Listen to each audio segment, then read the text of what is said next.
Last few ఇయర్స్‌గా IPO fever మామూలుగా లేదు. ఇన్వెస్ట్ చేయని వాళ్ళు కూడా సోషల్ మీడియా నుంచి, ఫ్రెండ్స్ నుంచి లిస్టింగ్ గెయిన్స్ వస్తున్నాయని తెలిసి వాళ్ళు కూడా ఐపీఓస్‌ని అప్లై చేయడం స్టార్ట్ చేశారు. అండ్ ఓన్లీ 2024లో మాత్రమే ఆల్మోస్ట్ 91 ఐపీఓస్ మెయిన్ బోర్డ్‌లో లాంచ్ అయినట్టయితే వాటిలో 74 ఐపీఓస్ పాజిటివ్‌గా అయితే లిస్ట్ అయ్యాయి. Which is almost 80% win rate. But చాలా సార్లు మనం ఐపీఓ అప్లై చేసినా మనకి అలాట్మెంట్ రాకపోవచ్చు. అదే మనం ఐపీఓ కన్నా ముందే ఆ షేర్స్‌ని కొనగలిగితే మనం చాలా సార్లు వింటూ ఉంటాం. సెలబ్రిటీస్ గానీ, పెద్ద పెద్ద ఇన్వెస్టర్స్ గానీ ఐపీఓ కన్నా ముందే వాటిలో ఇన్వెస్ట్ చేసి కోట్లు సంపాదించారని. అది ఎలా పాసిబుల్ అవుతుందంటే ఈదర్ కంపెనీలో ఇనీషియల్ స్టేజెస్ లో ఇన్వెస్ట్ చేసినా లేదంటే అన్లిస్టెడ్ స్పేస్ లో షేర్స్ ని పర్చేస్ చేసినా అవుతుంది. ఈ అన్లిస్టెడ్ స్పేస్ లో చాలా కంపెనీస్ యొక్క స్టాక్స్ అయితే ట్రేడ్ అవుతూ ఉంటాయి. లైక్ త్వరలో ఐపీఓకి వస్తుందని ఎక్స్పెక్టేషన్ లో ఉన్న ఎన్ఎస్సి అవ్వచ్చు, హెచ్డిబి ఫైనాన్షియల్స్ అవ్వచ్చు, టాటా క్యాపిటల్ అవ్వచ్చు, and private companies like Chennai super kings, boat, OYO and Bira ఇలా చాలా కంపెనీస్ యొక్క షేర్స్ అయితే అన్లిస్టెడ్ మార్కెట్స్ లో ట్రేడ్ అవుతూ ఉంటాయి. బట్ నిజంగా ఐపీఓ కన్నా ముందే ఇలా అన్లిస్టెడ్ షేర్స్ కొనడం వల్ల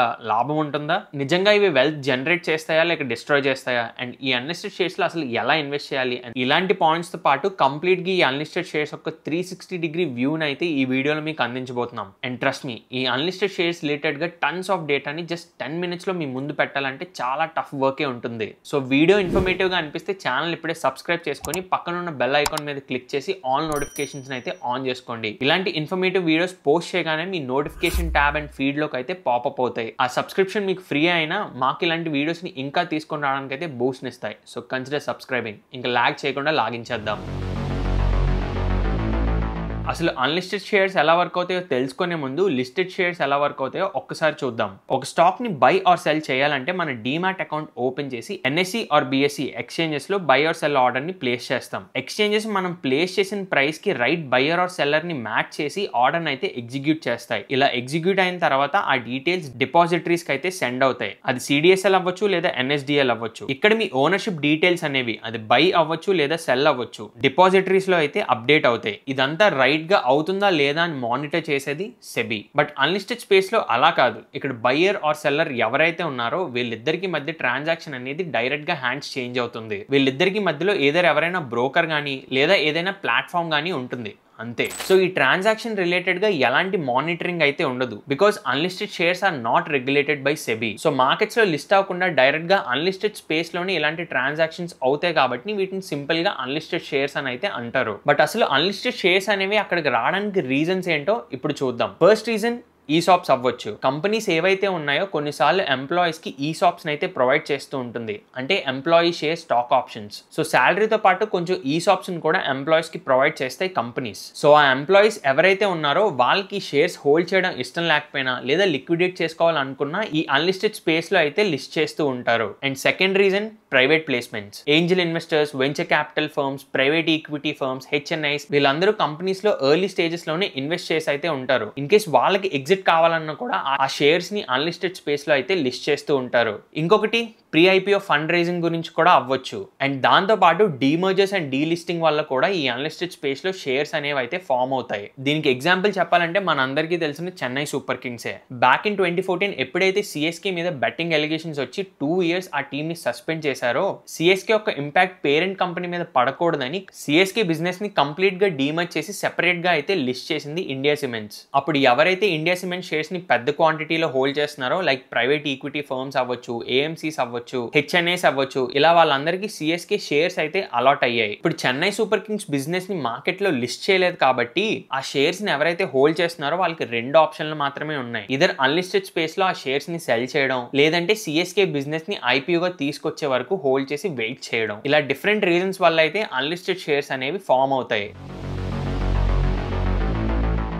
ఐపీఓ అప్లై చేసి లిస్టింగ్ గెయిన్స్ వచ్చి ఆ తర్వాత కూడా స్టాక్ పెరిగితే లిస్టింగ్ గెయిన్స్ డబుల్ అవుతాయి. అదే ఐపీఓ కన్నా ముందే హాఫ్ ప్రైస్లో మన అన్లిస్టెడ్ షేర్స్ కొంటే అప్పుడు ప్రాఫిట్స్ ట్రిపుల్ అవుతాయి కదా అని చాలా మంది థింక్ చేస్తారు. బట్ అది అలా వర్క్ అవ్వదు. ఎందుకంటే అన్లిస్టెడ్ షేర్స్ లో చాలా కాంప్లికేషన్స్ అనేవి ఉంటాయి. ఇక్కడ ఎగ్జాంపుల్ స్విగ్గీనే తీసుకుందాం. ఎగ్జాంపుల్ మాత్రమే, ఎలాంటి ఫైనాన్షియల్ అడ్వైస్ కింద కన్సిడర్ చేయకండి. అరౌండ్ 1 year బ్యాక్ ఆగస్ట్ 2024 లో Swiggy unlisted shares each around 535 rupees కి అయితే ట్రేడ్ అవుతూ ఉండేవి. బట్ ఎప్పుడైతే అక్టోబర్ ఎండ్ లో స్విగ్గీ ఐపీఓని అఫీషియల్ గా లాంచ్ చేశాక ఈచ్ షేర్ ఒక ప్రైస్ 371 to 390 రూపీస్ అని తెలిసాక సివియర్ సెల్లింగ్ అయితే అన్లిస్టెడ్ షేర్స్ లో మనం చూడొచ్చు. తర్వాత చాలా మంది ఫ్లాట్ గా అయితే కనిపిస్తుంది కదా, దానికి రీజనే lock in. Yes, unlisted shares లో ఐపీఓ కన్నా ముందే ఇన్వెస్ట్ చేస్తే ఆ ఐపీఓ లిస్ట్ అయిన తర్వాత అరౌండ్ 6 months వరకు లాక్ ఇన్ పీరియడ్ అయితే ఉంటుంది. ఆ 6 months వరకు మనం స్టాక్స్ అయితే సెల్ చేయలేం. స్విగ్గీ ఒక ఎగ్జాంపుల్ నే చూస్తే లిస్ట్ అయిన తర్వాత స్విగ్గీ ఒక స్టాక్ అరౌండ్ 600 రూపీ వరకు కూడా వెళ్ళింది. ఈ అన్లిస్టెడ్ షేర్స్ ని హోల్డ్ చేసే చాలా మంది ప్రాఫిట్ లో ఉన్నా కూడా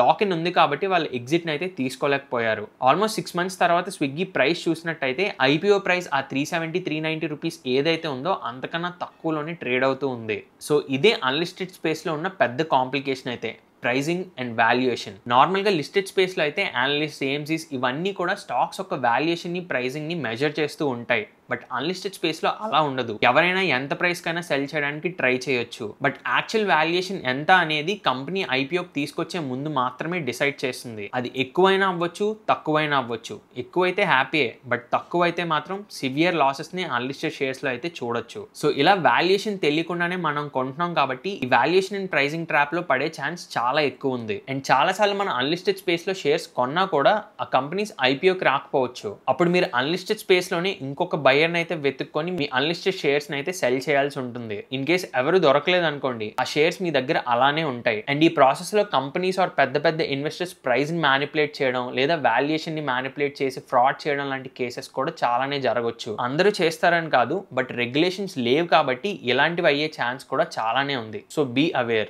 next major complication lack of transparency. మనకి లిస్టెడ్ స్పేస్ లో ఒక స్టాక్ గురించి మంచి జరిగినా చెడు జరిగినా అది వెంటనే న్యూస్ లో అయితే వస్తుంది. ఎందుకంటే కంపెనీస్ తప్పకుండా అది చిన్న అప్డేట్ అయినా పెద్ద అప్డేట్ అయినా సెబీకి అయితే రిపోర్ట్ చేయాల్సి ఉంటుంది. అందుకే మనం daily hundreds of exchange filings ని మార్కెట్స్ లో చూస్తూ ఉంటాం. ఒక కంపెనీకి ఆర్డర్ వచ్చినా క్యాన్సిల్ అయినా, ప్రమోటర్ చేంజ్ అయినా, లేదా షేర్స్ అనేవి హ్యాండ్స్ చేంజ్ అయినా, లేదా కంపెనీలో ఏదైనా కైండ్ ఆఫ్ యాక్సిడెంట్ అయినా, ఇలా పెద్ద అప్డేట్స్ నుంచి చిన్న అప్డేట్స్ వరకు ప్రతిదీ సెబీకి అయితే రిపోర్ట్ చేయాల్సి ఉంటాయి కంపెనీస్. బట్ అన్లిస్టెడ్ స్పేస్ కి వచ్చేసరికి అలా ఉండదు. కంపెనీ ఏదైతే చెప్తుందో అదే నిజమని నమ్మాల్సి ఉంటుంది. నిజంగా ట్రాన్స్పరెంట్ గా డేటాను వీళ్ళు మనకు అందిస్తున్నారా అనేది ఎవ్వరూ చెప్పలేరు. సో కంపెనీస్ లోపల నిజంగా ఏం జరుగుతుందో మనకి తెలియదు కాబట్టి ఫ్రాడ్యులెంట్ యాక్టివిటీస్ జరిగినా కూడా మనం ఫాస్ట్ గా కనిపెట్టలేం. So regulations and lack of transparency ఒక పెద్ద కాంప్లికేషన్ ఈ అన్లిస్టెడ్ షేర్స్ లో. Next big complication capital risk and liquidity. Normal గా మనం స్టాక్స్ కొనాలంటే ఆ ఈచ్ షేర్ ఒక ప్రైస్ ఎంత ఉందో అంత అమౌంట్ తోనే పర్చేస్ చేయొచ్చు. కానీ అన్లిస్టెడ్ స్పేస్ లో అలా కాదు. లాట్స్ వైజ్ గా అయితే మనం పర్చేస్ చేయాల్సి ఉంటుంది. అది 10,000 అవ్వచ్చు, 1 lakh అవ్వచ్చు, 3 lakh అవ్వచ్చు, 10 lakh అవ్వచ్చు. ఆ బ్రోకర్ గానీ ఆన్లైన్ ప్లాట్ఫామ్ గానీ లాట్ సైజ్ ఎంతైతే డిసైడ్ చేస్తాయో అంత మనం ఇన్వెస్ట్ చేయాల్సి ఉంటుంది. సో లిస్టెడ్ స్పేస్ లో స్టాక్స్ తో కంపేర్ చేస్తే కొంచెం ఎక్కువ క్యాపిటలే మనం ఇక్కడ పెట్టాల్సి ఉంటుంది. దానివల్ల క్యాపిటల్ రిస్క్ అనేది చాలా ఎక్కువ అవుతుంది. అండ్ దాంతో పాటు సేమ్ అన్లిస్టెడ్ కంపెనీ యొక్క స్టాక్ ప్రైస్ కొన్నిసార్లు ఒక్కొక్క ప్లాట్ఫామ్ లో డిఫరెంట్ ప్రైజెస్ తో అయితే ట్రేడ్ అవుతూ ఉంటాయి. అండ్ కొన్నిసార్లు వెంటనే సెల్ చేయాలనుకున్నప్పుడు బయర్ దొరకకపోయినా మనం వెయిట్ చేయడం తప్ప ఏం చేయలేం. అందుకే క్యాపిటల్ రిస్క్ తో పాటు లిక్విడిటీ రిస్క్ కూడా ఈ అన్లిస్టెడ్ షేర్స్ లో ఎక్కువగానే ఉంటుంది. బట్ అన్ని నెగిటివ్స్ అయినా పాజిటివ్స్ ఏం లేవా అంటే కొన్ని ఉన్నాయి. వెరీ హై గ్రోత్ ఉన్న కంపెనీస్లో ఎర్లీ స్టేజెస్లో మనం ఇన్వెస్ట్ చేయడం వల్ల కొంచెం ఎక్కువగానే వెల్త్ క్రియేట్ అయితే అవుతుంది.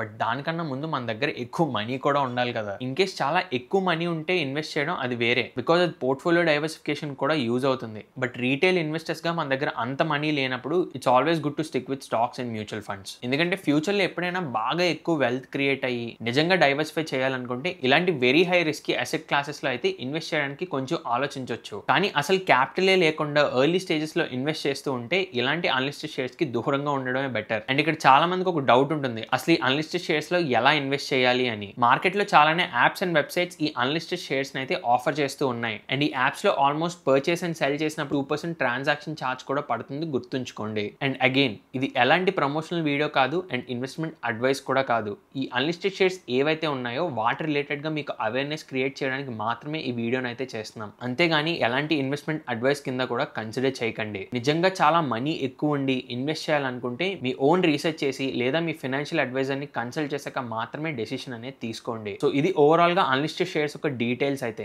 మీరే చెప్పండి, నిజంగా ఈ అన్లిస్టెడ్ షేర్స్ లో ఇన్వెస్ట్ చేయడం వల్ల లాభమా నష్టమా?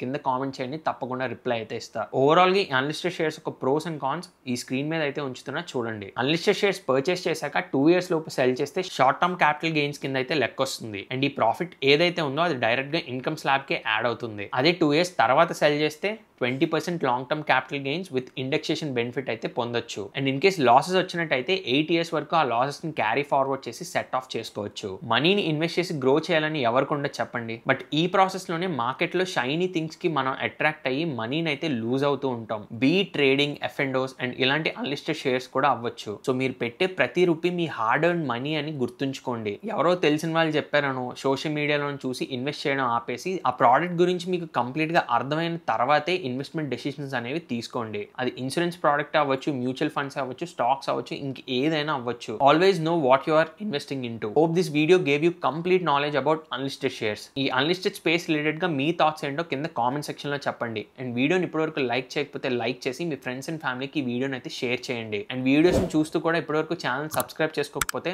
మర్చిపోకుండా సబ్స్క్రైబ్ చేసుకోండి. ఇంకొక వీడియోతో మళ్ళీ కలుద్దాం. Bye bye.